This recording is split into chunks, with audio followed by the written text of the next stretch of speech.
Hi, and welcome to Chronically, formerly known as Concussion Talk Podcast. My name is Lauren Zayaks, I'm Nick Mercer.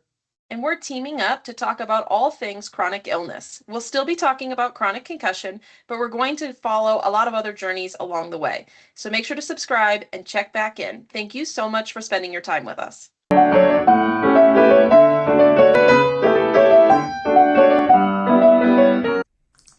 Welcome back to the next episode of the Chronically podcast, formerly Concussion Talk podcast. I'm your host, Lauren Zayaks, and I'm here with Nick Mercer and the great Dr. Piya Sorcar. Today, we're going to be looking at the concussion crisis through a different lens. Usually on our talk show, we talk to neurologists, researchers, or athletes, and we kind of talk about their recovery journey or their work in the field directly in patient care. But today, we're going to talk about education and the cultural shifts that have occurred around concussion. Specifically, how can we get people to listen, to understand, and to report their brain injuries? Our guest today is a global pioneer in this space. Dr. Sorcar is the founder and CEO of TeachAids, and she's also an adjunct professor at Stanford University. If you're not familiar with TeachAids, they sort of operate almost in the background there, but they're also pervasive. So they're this incredible award-winning nonprofit social enterprise. They don't just write textbooks or publish in peer-reviewed journals like some of us who never get our work read, right? They use cutting-edge research in learning sciences and technology, which helps solve major global health crises. They first made history by shifting how the world teaches HIV education in over 80 countries, and they overcame this massive cultural taboos by using animation and trusted cultural icons. A few years ago, Dr. Sorcar and her team used their focus to turn into sports and brain safety by launching the CrashCourse Concussion Initiative. Through the use of immersive technologies and strategic partnerships, CrashCourse has revolutionized concussion awareness, extending access to a combined network of over 100 million athletes, coaches, parents, medical professionals, and veterans. So, like I said, pervasive. Dr. Sorcar, thank you so much for joining us on Chronically today. Thank you so much for having me. You've had several of my colleagues on your show, and they have raved about you guys. So I'm very excited to be here. Thank you. Great, great. Yeah, I guess with the first question. We got a brief background of you of what this is your background is. You made your educational background, but it's not in any of the sciences or neurology or medicine or anything. So you were a teacher, and like Lauren said, you had the HIV Teach AIDS program. So how did the HIV Teach AIDS develop into concussion or brain injury, sort of that realm? How did you jump that gap? Like, what was the impetus for you? Why did you say concussion? Okay, I want to talk about that. Yeah, it's a great question. So first of all, we have just the best team on the planet. My partner on the concussion work is the legendary coach Dick Gould, and he traveled all across the country, left and right, with me to build Crash Course, and we together brought the world's top medical experts, researchers, scientists, athletes at different levels, and that had different shared experiences, lived experiences. What we saw in the concussion space, we had quite a few people after we did the HIV work that came to us and said, "You're looking at your next subject area." And this is one that's a really big deal. We did an analysis of different kinds of topics we could move into. And there were neurosurgeons and other kinds of physicians, parents, et cetera, that said we really, really need to look at this particular space. And so that's what we did with this group of incredible people that we ended up bringing together. We studied the landscape, and we found two major areas in the concussion work that needed attention, particularly when it came to education. And the two areas were content and delivery. So when it came to content, you're probably familiar with this as well. So much of the content was built on lists of do's and don'ts rather than Yeah. empowerment. It was focused on compliance and checking the legal box rather than inspiring athletes to actively protect their most valuable asset, which is their brain.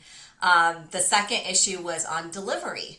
And so the way that the content had been created previously much of it did not resonate with how young people learn. So when you're talking about a digital native student, a PDF or a flyer is not engaging.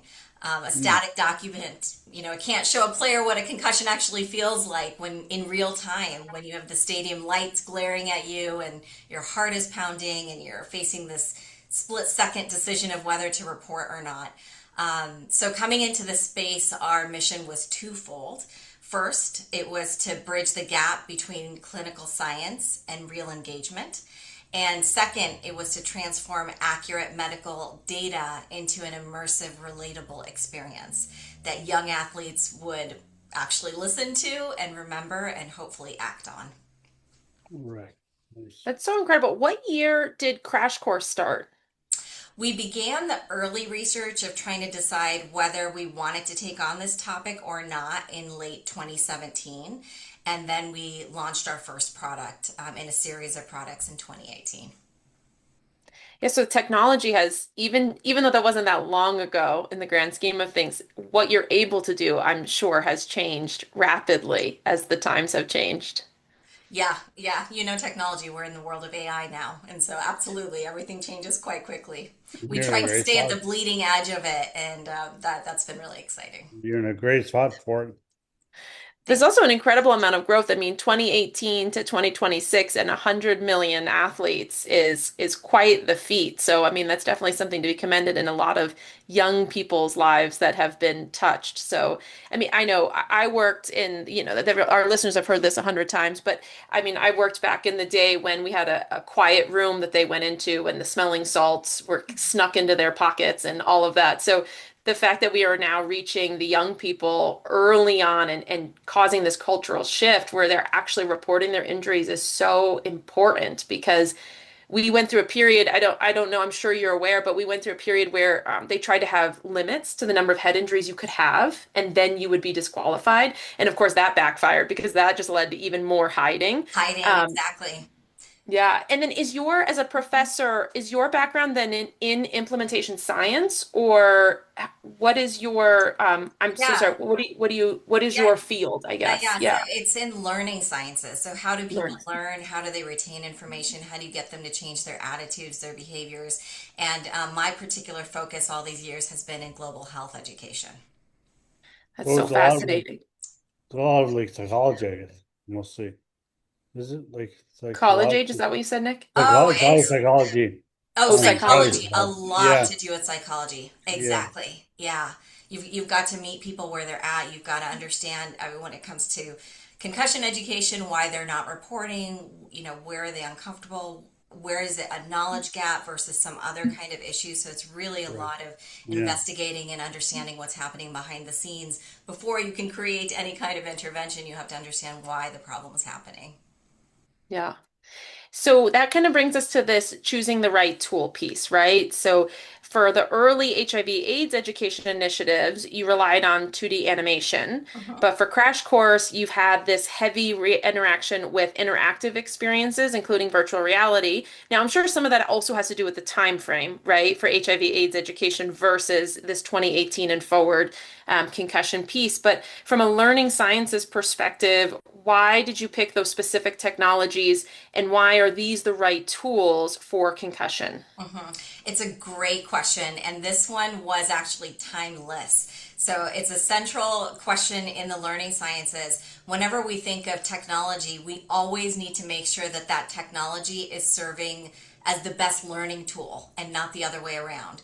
So for HIV education, which you brought up, thank you for showing that contrast. We were tackling immense social stigma in conservative environments and communities. So it turned out that the research demonstrated that 2D animation, which is what we used, was the perfect approach to tackling a challenging topic, a sensitive topic. It allowed learners to absorb sensitive biological facts without feeling uncomfortable. Concussions, on the other hand, presented a totally different set of learning challenges. we needed to make an invisible injury visible and bridge the gap between empathy and decision making under pressure. So with Crash Course, there were many reasons that we wanted to use immersive experiences. Virtual reality, as you brought up, provides what researchers call presence. It actually places the athlete directly in the field in high stake moments so that they're not just watching someone else play, but they're actually living that scenario. They're experiencing the crowd, the hit, and the inner dilemma of whether they should stay in the game or pull themselves out. Secondly, brain trauma, as you know, is internal. And so through the use of interactive technology, like with our brain fly through, which uses 3D neuroimaging from Stanford, we could actually take students, take the learners into the human brain and fly through it to see the complexity and fragility of what happens during an impact. So it turns this abstract medical concept into a memorable, visceral experience. So while 2D animation broke down cultural barriers for HIV education, for instance, the VR interactive immersive media built real world empathy and knowledge and a behavioral intent for cultural education, concussion education. Does that mean, just to kind of help our listener as Mhm. well? So if I have a virtual reality of like what it feels like to be on the field in that moment, is it also sort of, my kiddo's going to have a tough day at school tomorrow, so we're going to walk through what to expect tomorrow so that when he's exposed to it, he's ready to go. So is it that if I live through this virtual reality experience and it's a little bit separate from me, when I'm in it, it's not the first time I'm exposed to it, so I'm ready to act? Absolutely. And we've got, and I'm happy to talk about this as well if it's of interest, but low tech versions of our education all the way through virtual reality versions. But as you noted, it was very important for the learners and the parents to go through this education and see here's what it could feel like, here's what it could look like. And so we wanted them to experience it before it happened, as well as if it's happened to them before, for them to understand that when they go through something like a concussion, they may not be seeing right. They may not be, their balance may be off, etc. There's all of these things that happen because, again, it's your brain. And so you may feel okay, but you may not actually be okay. Yes, It's I okay. guess. Oh, sorry, Sorry. go ahead, Nick. I was gonna say it's kind of like the internal, like comparing internal to internal. So it's kind of more personal. The Vietnam kind of is way more personal, but it's also internal. So you're seeing the football field, for It's example, a from full, that yeah, perspective, exactly. It's and a then first person point of and view then of what you would the see symptoms happen the to you. symptoms are personal too. So Yes. uh, And so that's one of the products. And then we've got yeah, also the brain fly through where you get to see what happens when you yeah. go behind the scenes. And then we have this concussion story wall, which has over 4,000 stories of people who have been injured. And so there are a lot of people who have had different kinds of brain injuries that watch that product and they can empathize. And then there's lots of people who haven't gone through those injuries and then can watch it and see what it feels like for others so that they can learn to be better caregivers and companions through the process. Lauren's got her own Christian story wall in her head. I got the concussion story wall in my head. Um, so yeah, I actually want to talk about the story wall, but so I was thinking about younger versus older athletes as you're talking about this immersive experience. So if I'm meeting with youth soccer and I tell them, it's not just getting your bell rung, but you might feel disoriented, you might have a headache. I mean, sometimes kiddos don't even know what a headache is, or I might ask them in the clinic, are you feeling dizzy? And, especially before I was a parent, my own ignorance would show. And so a parent might say, does your belly hurt? Do you feel Mhm. funny in the head? Right. And so sometimes these abstract concepts become really challenging, especially as the athlete is younger. Yeah. And so being able to truly experience it would make an abstract construct something that they actually could take home with them. I'm assuming that that was a part of the That was a goal through big part this. of the goal. That was a big part of the goal. And so, yeah, when they're going through the production, they can see what does blurry vision look like? What does ringing in your ear sound like? And so we actually took the immersive technology and tried to figure out ways to simulate what the person may feel like when they're going through something like this. And then for others that are asking those questions, we're trying to teach them what it could look like. as well. So it was twofold. Well, I Do the guess also, parents see this as well so that they can understand what their child feels like? Yes, it's a great question. So, yes, this is made for parents as well. And in fact, the concussion story wall that you were talking about, we have two sides of that. We've got the injured folks that are talking about their experiences. But when we were building the concussion story wall, there were a lot of youth that were under age whose parents had to sign off on them being on the story wall. And those parents said, parents or caregivers said, we actually would love to also hear from other caregivers on what their experiences are and what they did. And so we ended up building a second section of the story wall just for caregivers where they could go on there and say, you know, here's the age range I'm looking for, here's the type of injury, here are the type of symptoms that I'm looking at, and can you find other people who are similar to the person I'm trying to care for? And then they listen to it and hear from other caregivers, what did they do, what helped, and that helps them too. The whole point of the story wall is to not feel alone, because that's something we heard over and over and over, especially with an invisible injury, is that people cannot see it and therefore you can hide it. And also when people don't see it, they don't automatically, you know, they can't automatically tell that you're going through something like when you look at a cast, you know, someone's got a broken arm or something like that. And so, yeah, we really wanted people to feel like they were not alone in this experience. yeah, I think I know my parents would love to something like that back in '03 when I was brain injured.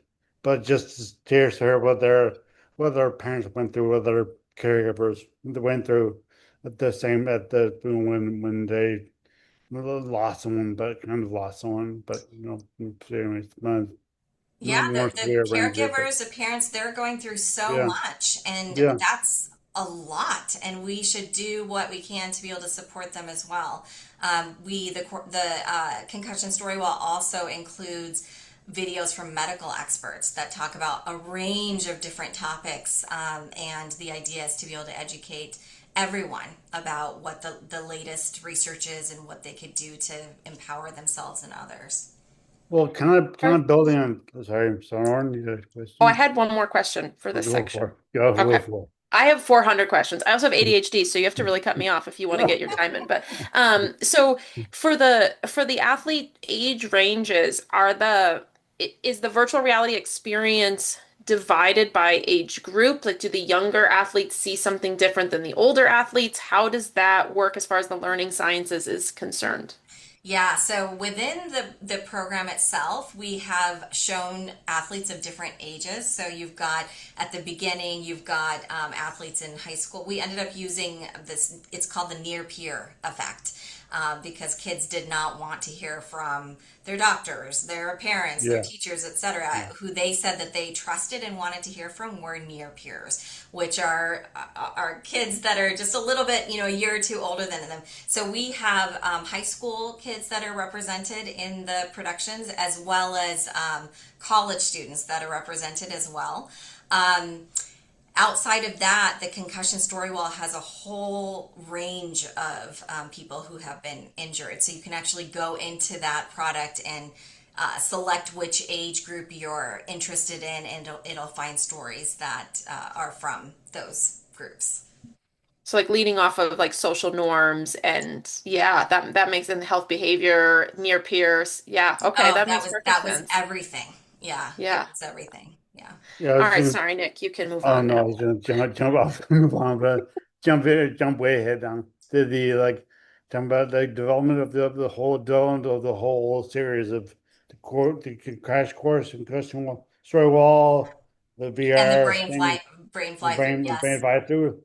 So you developed that. Obviously, you know how to design a curriculum, but you designed that the near peer one was a very important for year for you because you said you wanted to connect with children, youth. I guess. What did you have a target range, target population you wanted to reach, or did you? I guess you just wanted to reach however many people you could, but also yeah. So just well, how did the whole development of the curriculum process go? If you're letting are you you're letting students write write what they want to hear, or not write what they want to hear, but say they want to hear from, kind of thing? It's actually a great question. And you guys are hitting the nail on the head. So, one of the foundational principles at TeachAids is that you can't build education for youth without building it with youth. And so, if an adult tries to guess how a teenager talks or thinks, they will Yeah, likely fail. The kids have an incredible detector for anything that feels fake or forced. And the second a video sounds like a lecture from an adult, they just tune out. So we developed Crash Course with student athletes from start to finish. And yes, they completely called us out on the scripts when it didn't resonate, and they rewrote our language. I remember early on when our team of scientists was drafting some of the script lines, the kids would just look at us and say, yeah, no one would say that on the football field. They were great at stripping away the academic jargon and correcting the tone to make sure that it felt completely authentic to them. And by co-designing with them, which was critically important and seminal in the work that we do, we didn't just build a curriculum that kids had to watch. We built a movement that kids actually wanted to own. And that's probably been one of the most special parts of building Crash Course. yeah. Because I noticed actually just watched the VR crash course, the football thing, and there you have their your Heisman, the Heisman runner up, Yes, running back, yes, you're and they right. were talking about like axons, and so it was Yes.